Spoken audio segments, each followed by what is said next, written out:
constituency in Katete Eastern Province and a member of PAC. Controlling Officer, good afternoon. My name is Alikandum Falali, nominated Member of Parliament and Member of Public Accounts.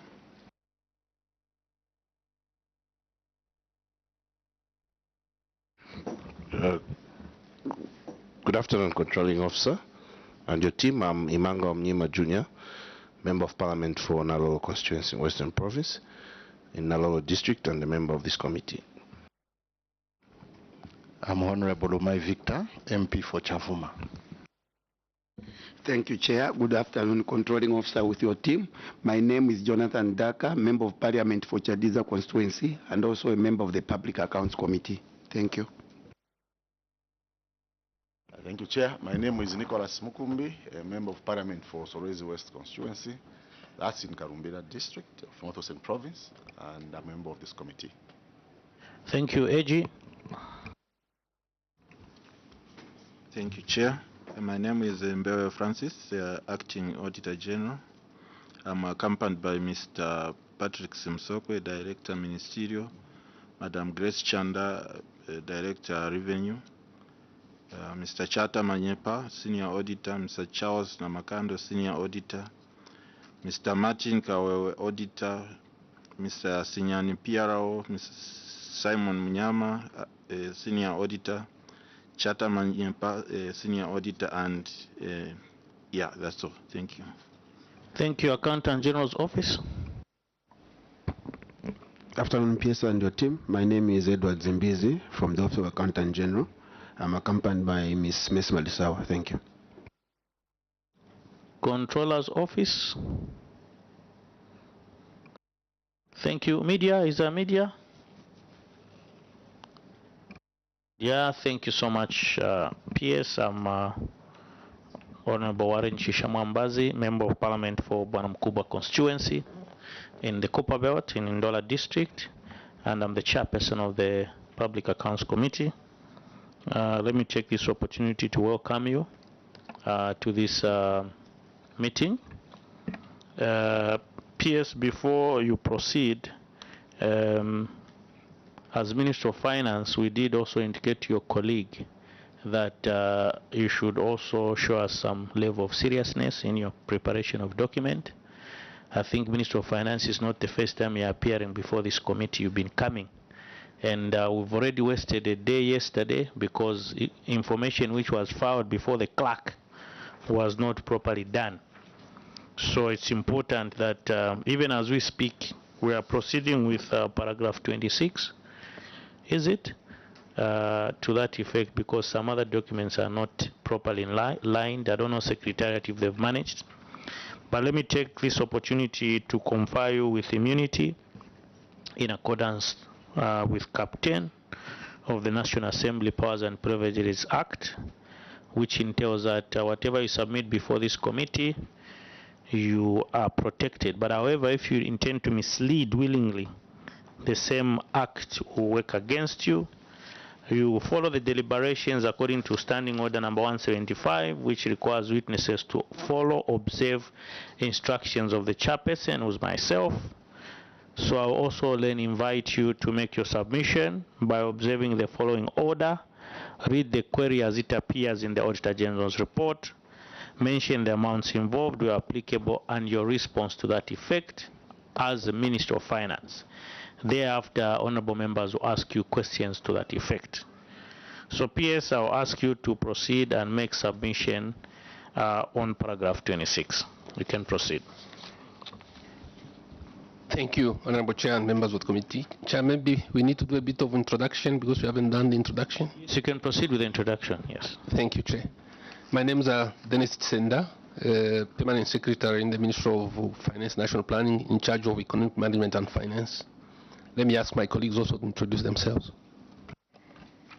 Good afternoon, Chair. Good afternoon, members of the committee. My name is Kimber Philemon. I'm the Director of Finance in the Ministry of Finance. Good afternoon, Chair. Good afternoon, honorable members. My name is Insandi Manza. I'm Director of Policy Research and Standards in the Ministry of Finance. Good afternoon, Chair, and good afternoon, the members of Parliament. My name is Sivani Movita, Director Government Stores. Thank you. People from Ministry of Finance, introduce yourselves.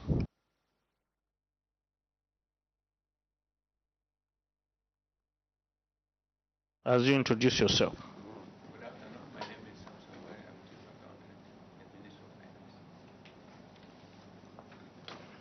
Good afternoon. My name is Moya Brian, Principal Accountant, Ministry of Finance. Good afternoon. My name is Daniel Sakala, Ministry of Finance. Good afternoon, Chair. Good afternoon, members. My name is Avoid Manika. I'm Principal Accountant, Ministry of Finance. Good afternoon, Chair. Good afternoon, members. My name is Mukusha Chekme, Principal Accountant, Ministry of Finance. Good afternoon, Chair. Good afternoon, members. My name is Brian Sanda. I'm Accountant to the Ministry of Finance. Thank you so much for the introduction, and I hope, yes, you've come with competent people to help you answer some of the questions, as we don't want to hear lame excuses, but we want befitting answers to that effect. You can proceed and make your submission, PS. Thank you. Thank you, Chair and members of the committee.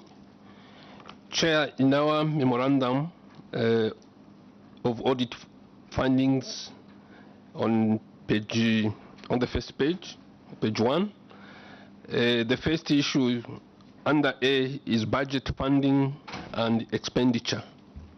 Chair, the audit findings is that in the estimates of revenue and expenditure for the financial year ended 31st December 2021, a total provision of 9,691,863,579 kwacha 20 ngwe was made to cater for various activities, against which amount totaling 9,658,665,882 kwacha 49 ngwe was released, resulting in an underfunding of 123,397,696 kwacha 71 ngwe.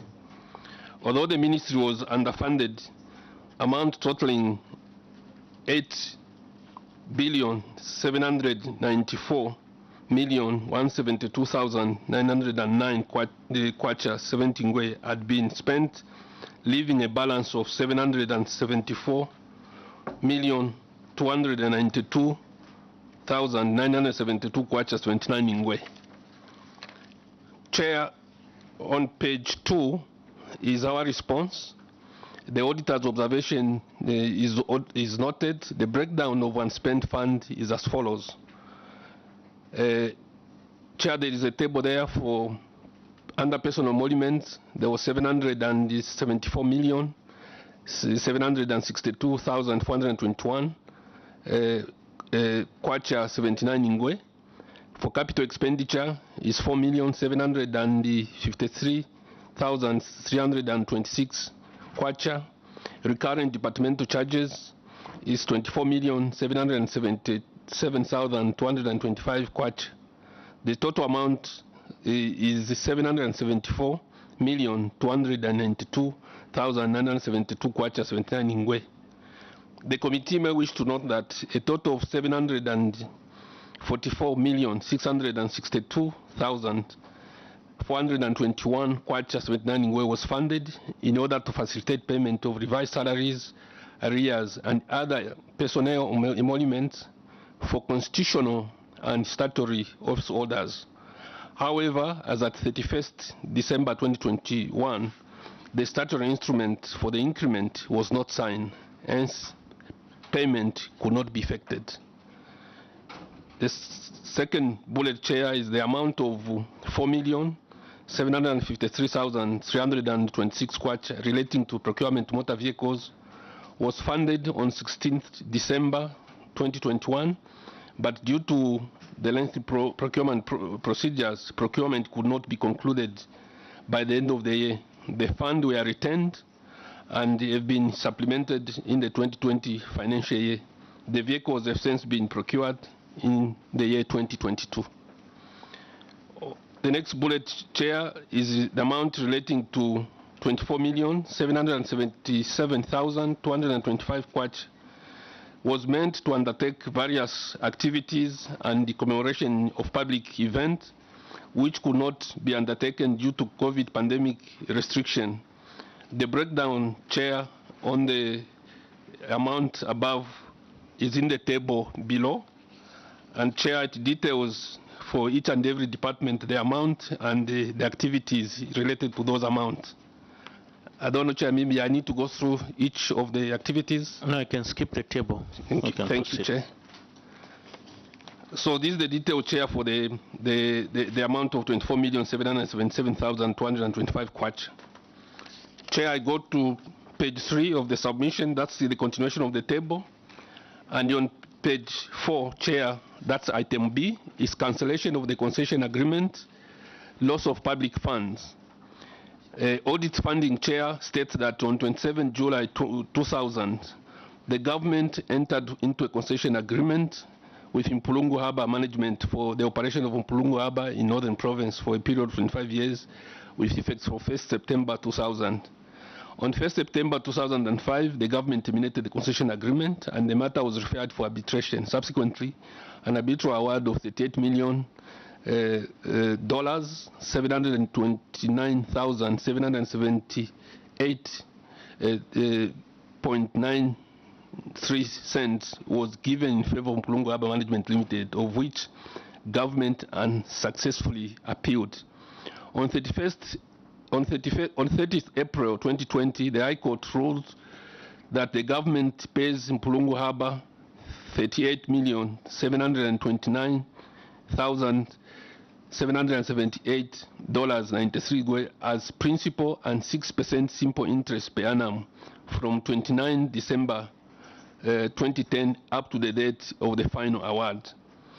As at 25th June 2020, the outstanding amount had increased to $59,735,497.35, out of which, as at 31st July 2022, amount totaling $23,626,646.57, equivalent to 510 million kwacha, had been paid to the concessionaire, leaving a balance of $36,112,850.77, equivalent to 820 million kwacha, 844,098 ngwe.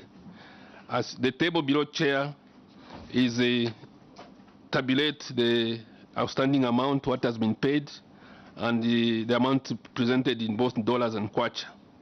In terms of management response, Chair, the auditor's observation is noted. The committee may wish to note that the decision for the cancellation of the concession agreement was made in national interest in accordance with articles of requisition of Mpulungu Harbour Estate, which was signed by the Minister of Justice and the Attorney General on 1st September 2005. Appendix 1, Chair, is giving the details. This was a cabinet decision, and as such, the cost and benefit were considered in the best interest of the country. Further, the committee may wish to note that the Ministry of Finance had not budgeted for this particular cost arising from arbitration. However, a total amount of $48,556,805.54, which represent 81% of the total outstanding amount or outstanding bill of $59,735,497.74, has been paid as of 20th June 2022, leaving a balance of $10,075,897.17. The table on the next page, Chair, gives the details in terms of the amount that has been paid.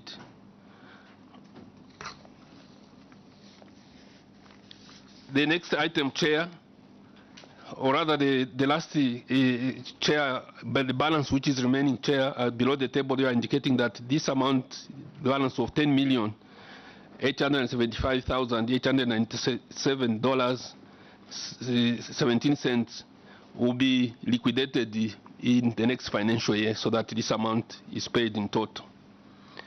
On page 5, Chair, item C is the administrative issues, usage of government property, audit findings. During the period under review, Dana Oil Corporation Limited was operating from a government store property in Chipata since 2014 without a lease agreement. In addition, there was no evidence that the corporation was paying rentals. In terms of response, Chair, management acknowledged the audit findings at government stores property in Chipata. The committee may wish to note that the history of the government store property in Chipata is as follows. The few tanks in Chipata were donated by the Canadian government to the government of the Republic of Zambia in 1968. The running of the fuel depots were handed over to BP Zambia Limited. The government, through the Ministry of Finance, retrieved this property from BP Zambia Limited.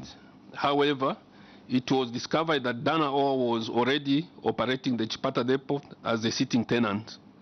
During this period, Dana Oil Corporation was inspected by ERB, and they discovered that they were operating a non-compliant Chipata depot. In this regard, Dana Oil Corporation rehabilitated the fuel tanks and brought them to ERB acceptable standards. The committee may wish to note that in December 2014, Appendix 2, the Ministry of Finance wrote to Dana Oil informing them that the properties they were using were government stores property, and the ministry had engaged government evaluation department to come up with the commercial rental value for purpose of offering the said property to Dana Oil Corporation on lease. The evaluation department only provided values for the buildings and not for the fuel tanks. However, the evaluation department has been re-engaged to provide the values for the fuel tanks which will be used in the lease agreement. The team from the government evaluation department has since traveled to Chipata to ensure that the evaluation is done for purpose of determining rent charges chargeable to the tenant. In addition, Chair, the committee may wish to note that the rentable amount will be agreed between the Ministry of Finance and Dana Oil Corporation Limited, so that the lease agreement is signed for the period 2014 to date. Chair, I submit. Thank you so much, PS. Honorable members, that's paragraph 26. And before us also we have the other paragraphs now, but we can proceed with paragraph 26. I think there are just two items. Honorable Mumba. Honorable Chair, just as a suggestion, since there are only two issues and considering our time, is it okay if I can go to the furthest issue, or do we still need to follow the step? No, you can tackle any issue. Thank you. Thank you so much, Honorable Chairperson. PS, thank you for your submission. I just wanted to draw attention to Dana Services, and thank you for giving us the background of this these fuel tanks. I just want to have an understanding before I ask you further, how Dana Services considered itself as a sitting tenant on these government Chipata depots. Why did they consider themselves sitting tenants? Did anybody offer them that they will be sold this particular very important government asset? Because fuel, and even now, you agree with me, we're struggling to have reserves countrywide constructed because of the cost involved in constructing depots. Thank you. Thank you, Honorable Lumai, and then Honorable Mfarari.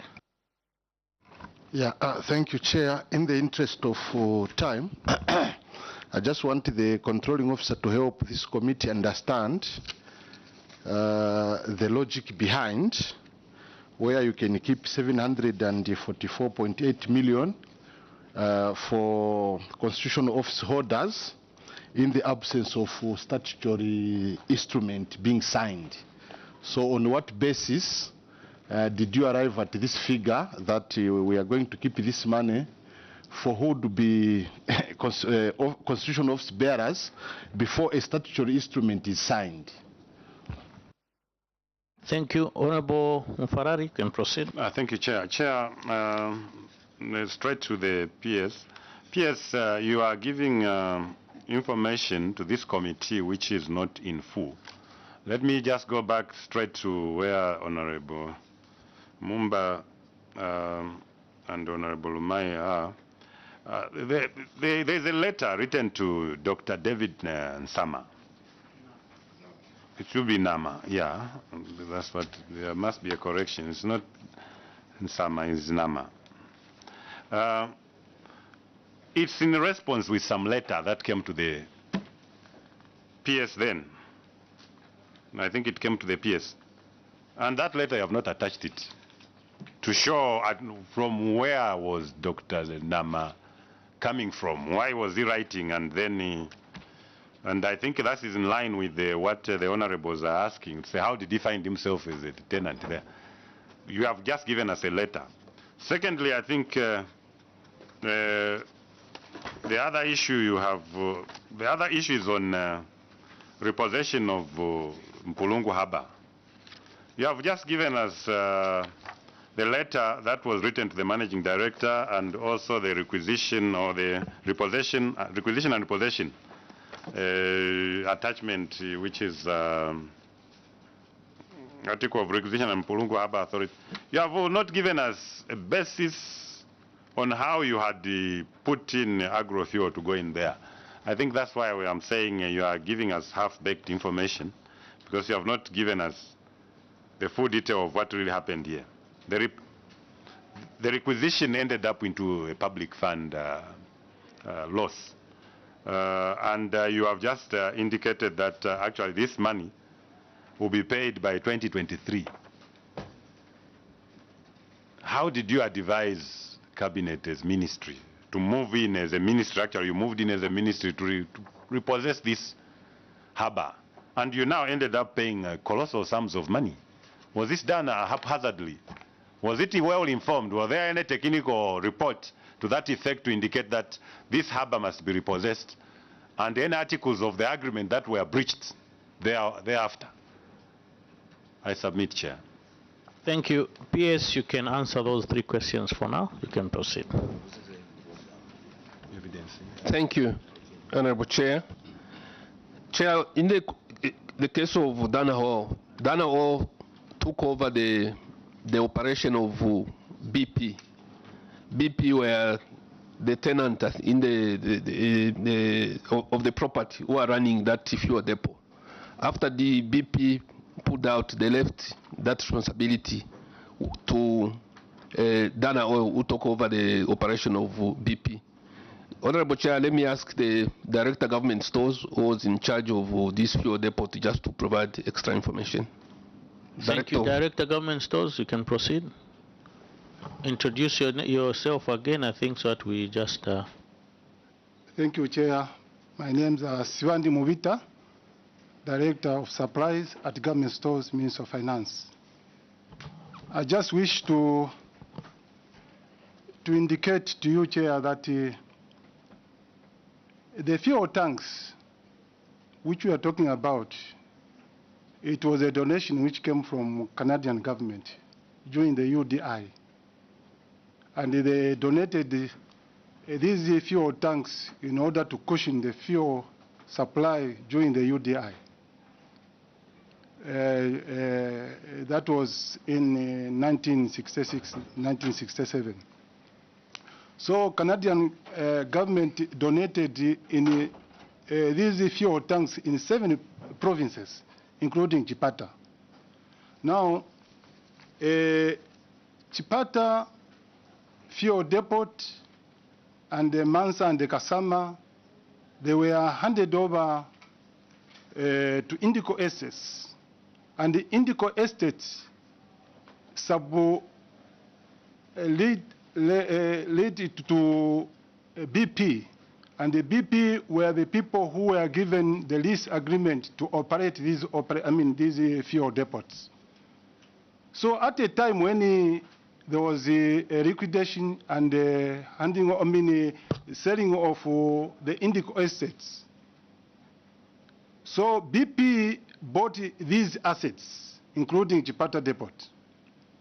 As a result of that, later on, as a ministry, we discovered that these were donated to, these were government properties. So the Ministry of Finance instituted a team to go and retrieve these properties from the private hands, those which were under private hands. But those which were under government stores, which is in Southern Province, Western Province, and the Northwestern Province, those were being operated by government stores during those days when we are supplying fuel to government vehicles.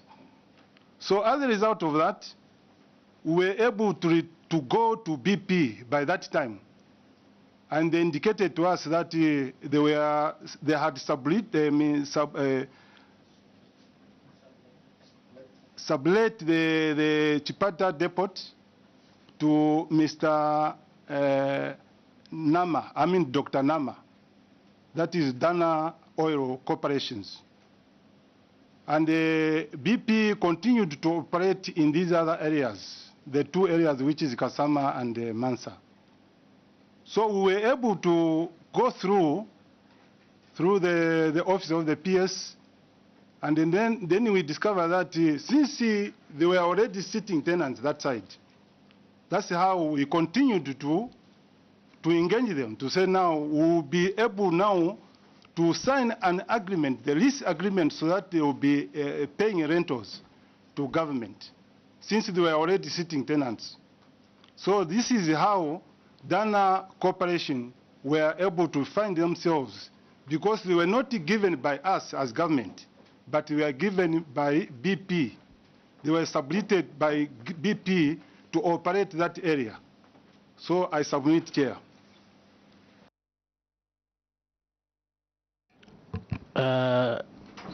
PS, you can finish your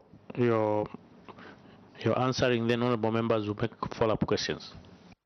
Thank you, Chair. Regarding the second item regarding why the amount was kept without signing the agreement, Chair, what happened at the time of budgeting, amounts or estimate are provided for in the budget, and on the basis of that, these provisions are made, but before they are disbursed, in this particular case, Chair, an SI was supposed to be published so that we've got the authority to spend these resources regarding, I think, the increment or payment of salaries, increment for constitutional office holders. So, Chair, is a requirement, because we can't pay if you haven't budgeted for it. So the best thing you do, Chair, is to budget for this amount. Then once I think the SI is published in this particular case, that's when you pay, because we've got now the authority or the basis for the payment. Regarding the information, incomplete information, on the third question, Chair, we can provide the extra information as the committee may require, but in terms of, I think, the agro-fuel issues, we need to get, I think, more details when you go to the ministry, because originally, as has been said, Chair, this Mplungu Aba were the one who were operating that particular asset at the time when the government signed a concession with them.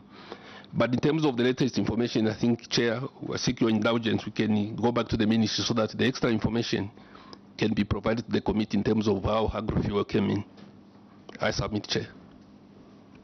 Thank you. Honorable Wamnima, Honorable Lumai, and then Honorable Mfarari.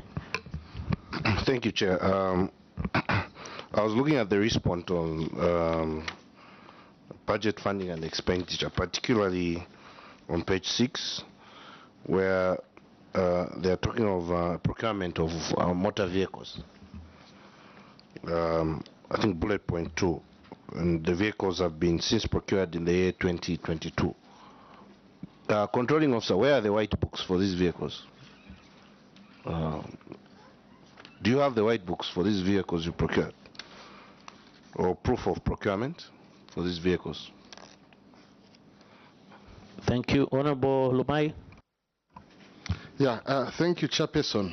Chairperson, what I wanted the PS to help us understand was them budgeting, not spending 744 million because you are keeping this money for constitutional office holders.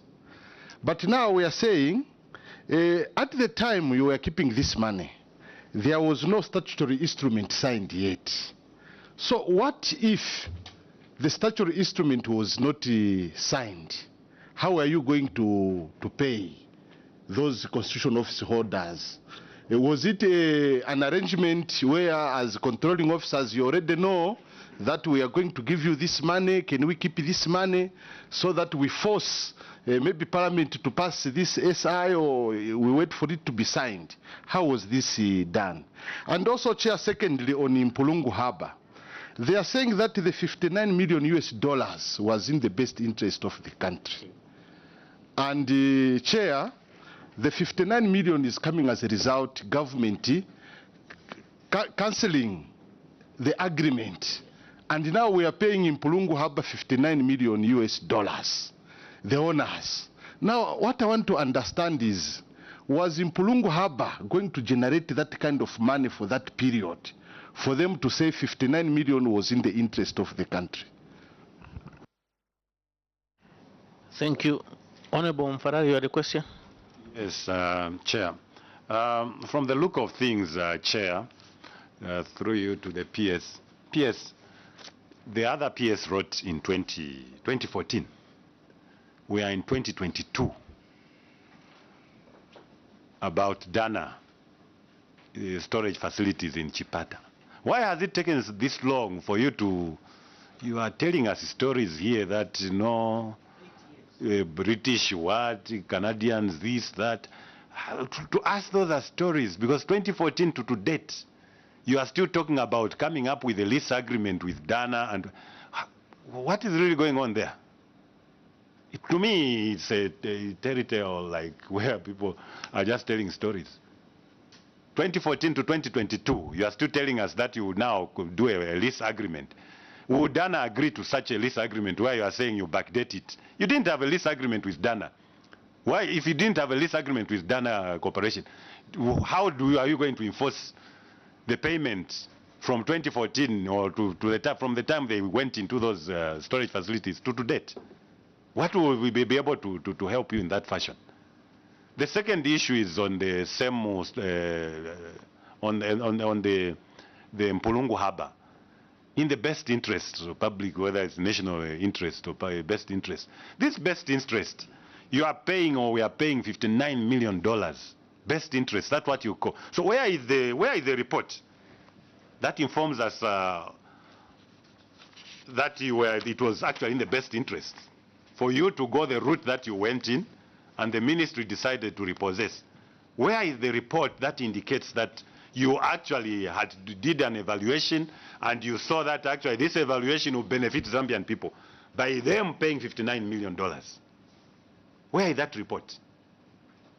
I submit, Chair. Thank you, Honorable. PS, you can proceed to answer those questions. Chair, thank you very much. Regarding the first question, the procurement of motor vehicles, the World Book. Chair, let me ask my colleague, the Director of Finance, in terms of the status, because the procurement process, Chair, was started. Just need to confirm whether the vehicles have been delivered and if this has ended, because once that delivery is done, that's when you can register the vehicle and have the World Book. Honorable Chair, with your direction, let me ask my colleague just to provide. Director of Finance, you can proceed. Good afternoon, Chair. Chair, all government vehicles procured through the control of government transport, and as such, all the white books are kept by them. And for purposes of procurement of the vehicles, this is being done in piecemeal, because most of the manufacturers, if you may know, because of COVID, they had a lot of backlog. So we are yet to get all the full delivery of the vehicles. I submit. Thank you. PS, you can proceed. Thank you, Chair. In terms of the issue of payment of the Chair, standard practice that when a new financial year comes in, we budget, and on the basis of which Parliament approves the budget, then expenditure takes place. In the case of emolument for constitutional office orders, Chair, when there is an increment, a statutory instrument is issued, and that's the basis on which you make the payment. Chair, provision is budget you plan. Then once there is authority, then you spend. Chair, if we had to wait at first of all the authority is given or the SI is signed, that's when we spend. Because we may find ourselves we don't have money because this was not provided for. So just prudent, Chair, that first you budget, then you wait for authority to be done, and once that SI is signed, and that's when I think in terms of the payment, Chair, is effected. Regarding, Chair, the payment to Mpulungu Aba, what I explained, Chair, is that this decision was a cabinet decision on which even my ministry had no clue in terms of how this decision was made. And Chair, you may be aware this decision was made in 2005. And the basis of which this decision was made, Chair, we are saying that this is a national interest. In terms of the details, how this decision was arrived at, Chair, we are not privy to this information. So really, Chair, we are not justifying that this is a right decision which was made. We are just saying that at the time when the decision was made, Cabinet thought it was in the best interest. But, Chair, as we have seen, that we are paying a lot of money, and there is a cost to it, because in any decision made, Chair, there is a cost to it. So really, we are not justifying, Chair, that this is the right decision. We are just reporting that at the time this decision was made, it was beyond us, it's beyond the ministry. So we are just meant now to pick up now the bill, so that we start liquidating it. That's how the Ministry of Finance found itself, Chair, in this particular case. Regarding the Dana or LTAs, yes, the concern by the honourable members, Chair, is genuine. I think it has taken long. If you may be aware, Chair, the first time the evaluation was made, it only touched on the properties. So we recognize that when we approached the Ministry of Works and Supply at that time, I think the kind of specialization for them to value fuel tanks is like the expertise was not there. But we've gone back to them this time so that they can be able to speed up the process so that, Chair, this issue can be resolved. I agree with you, Chair, that honourable members, I think they are right, I think, to express this concern. And we wish to deal with this particular issue, Chair, so that we can close this matter in terms of moving forward. And the Chair spares, I think, the time so that we conclude this issue. It's a genuine concern, and we want to resolve it. I submit, Chair. Yes, Honourable. In the response by the response by the PS on motor vehicles from the Honourable Nalolo is not satisfactory. In September 2022, the auditors were at your office. They were looking for they were asking whether these vehicles have been procured or not. At that time, you said there was no evidence given to the auditors that the vehicles were being procured. You have come to the committee. You have no evidence to show that the vehicles have been procured. How do you then want us to believe you that these vehicles have been procured? When in September this year, when the audits were going on, you never showed that, no, there is a procurement in process or any other document to show that there is something that was going on. So how do we believe you that these vehicles have been procured when in the absence of any evidence or documentation to show to that effect? Thank you. Auditor General, maybe just clarify on that before PS comes in, issue of evidence in terms of procurement of motor vehicles.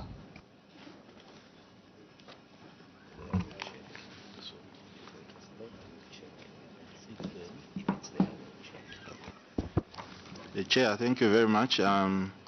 When we are concluding this report, there was no evidence that the vehicles or progress had been made. But it suffice to say that if they can give us now, we can actually check and report progress. Thank you, AG. PS, you've heard for yourself. The status of this committee is that there are no processes, and those motor vehicles, the aforesaid motor vehicles, have not been bought until you provide information which should be verified by Office of the Auditor General. That was a question asked by Honorable Wamnyima. Any other question, Honorable members? No questions. Honorable Farah, you can switch off the mic. PS, like honorable members have asked you, I think for me, we are not doing justice to some of these issues. And the director of government, I don't know if it's government stores, first he said they were sold to BP. We had to go back and correct the situation. We don't know how Dr. Nama found himself there as a tenant, and if we didn't give him a tenant's agreement, I don't know why we kept him there. I think as government, we should be proactive to some of these issues. I think we are too mechanical, even as we want to provide some of these services, because there's no way someone can be there without any documentation, and now we're trying to authenticate it that is a tenant, and we also allow him to go and start rehabilitating or refurbishing the premises, which now are just authenticating that yes, he's a tenant, and we give him that status, I think, to that effect, or to give that company that status. I think PS, these are very, very serious issues which you as the Ministry of Finance, especially the custodian of funds, you should look at it very, very seriously. Issues of Mpulungu Harbour 2005.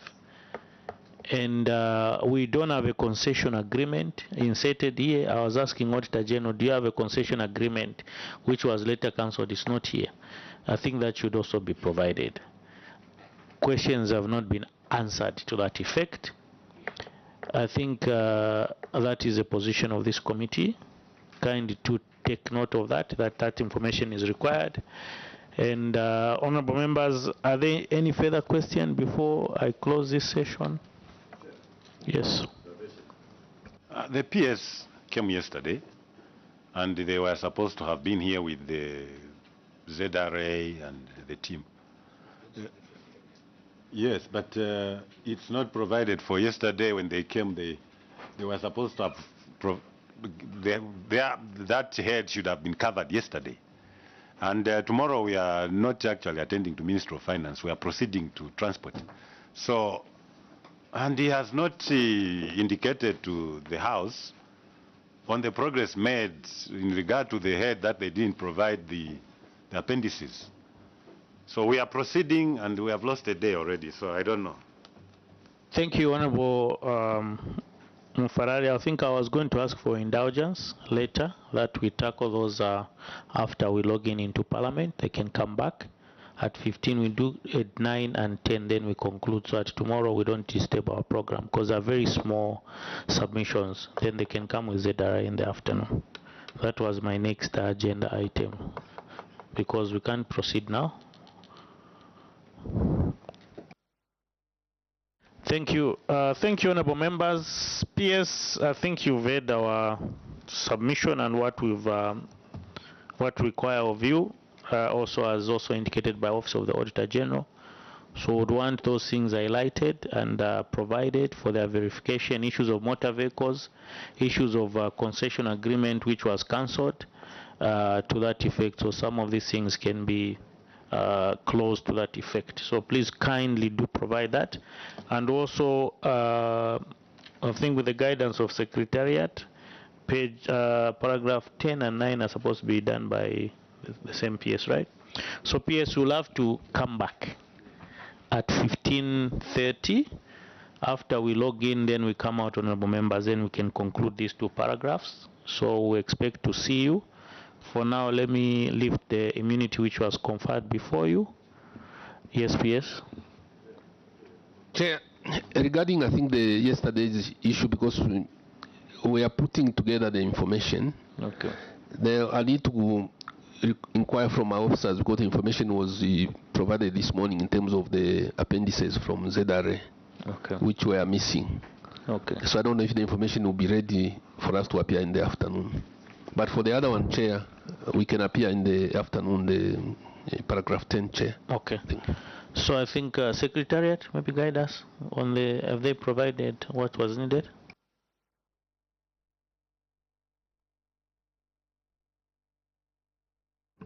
Okay, the one that you provided this morning, I think it's available, and the meeting can go ahead in the afternoon. I'm not sure about paragraph 9, whether you'll be ready in the afternoon. It can still be considered by the members in the afternoon if it is ready. So PS, what we're saying, maybe as you come, Secretariat and your staff will have looked at that issue, and we hope that it's provided so that we can finish with the Ministry of Finance and proceed with other ministries. Thank you so much. Let me take this opportunity to lift this immunity which was conferred before you under Cap 12. Thank you so much, PS, and you are free to go. We'll see you at 15:30. Thank you so much.